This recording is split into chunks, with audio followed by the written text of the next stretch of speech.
Hello everyone, and welcome to our wood burning stove guide, where we'll take you through how to use the wood burner and how to make sure you're safe when doing so.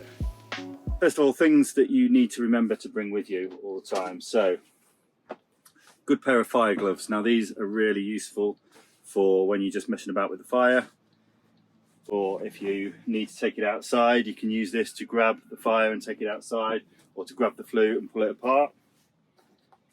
I've got these fancy Robins ones, very nice, but you can just get some welding gloves, or even a couple of your bog standard oven mitts will do the job. Next thing I recommend getting is a fire blanket, just to have to hand, so if the worst case scenario does happen, you've got something that you can use just to smother the fire very quickly. I would also recommend having a stove stand. So you can see here we've got the stove stand supplied by Glawning. Just gives a nice firm base for you to put your stove on for when you're using it. Next is a carbon monoxide detector. Always good to have these just to be on the safe side. And finally, obviously, you need your logs. I would recommend some good quality kiln dried hardwood logs like these, chopped up nice and small. Now, if you order them online or whatever and they come a bit bigger than this, then always have an axe or something handy to chop them down. I use this cool little Robins axe. Take it with me everywhere I go. If you don't really like using axes, then you can get something like this, little log splitter from Screwfix, I think this was. And you mallet, and you can just stick this in the top of your log, hammer it down, and it will cut the logs into nice smaller bits. I would recommend getting kiln dried logs chopped into kindling. Then you're always using proper decent wood even for your kindling on your stove. So this is just little kiln dried logs chopped up. You can do it yourself or you can buy it.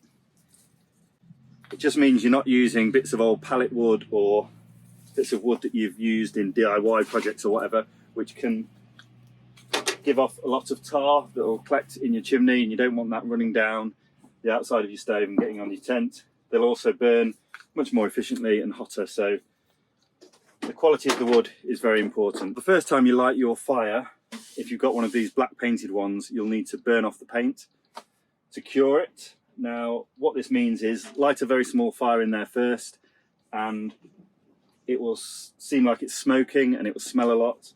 That's just the paint curing. Leave it to do that for about an hour or so, and once that stops, you're good to go. So let's get this one lit.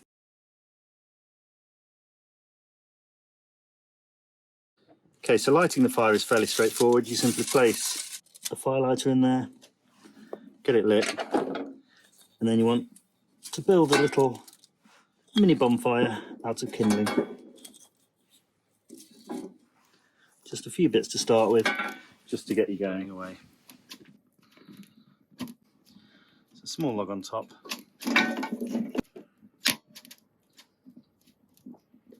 So once you've got your stove going, just a couple more things to mention.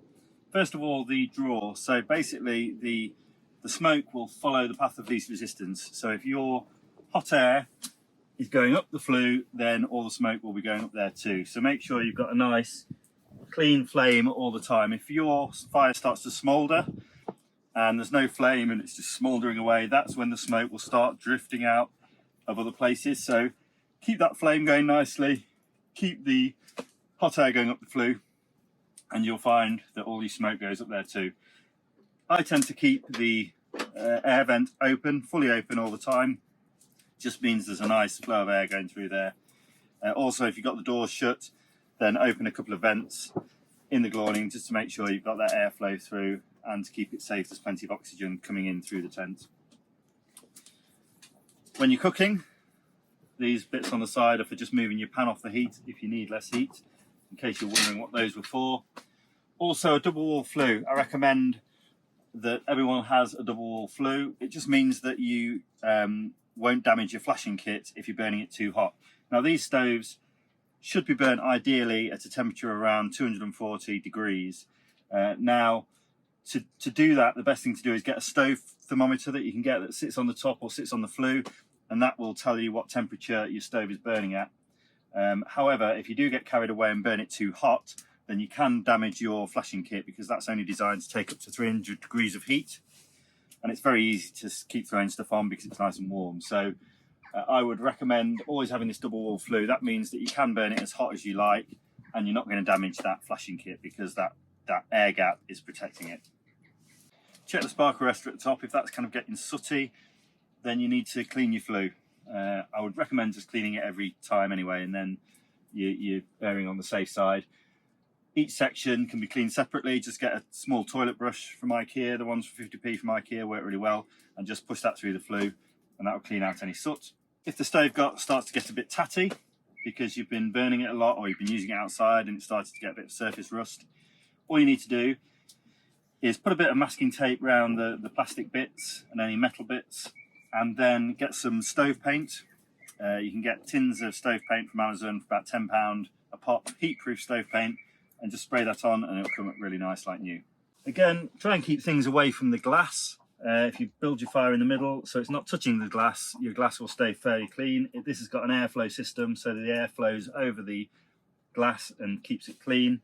However, if it does start to get black or misty, then just some baby wipes will clean that up nicely. Dip it in the ash and rub it on the glass, and that will clean it up really well. Finally, just a couple of tips about using these in bad weather. Now, we don't recommend using them in the wind, strong wind at all. Best avoided.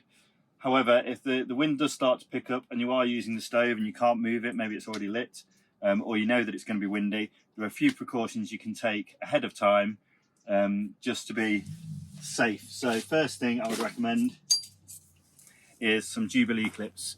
So Jubilee clips like that, those can be put around the flue at the points where it joins. The ones inside the tent are the important ones. Put those around the flue, tighten them up, and that will just keep the joint tight and stop the flue pipes coming apart.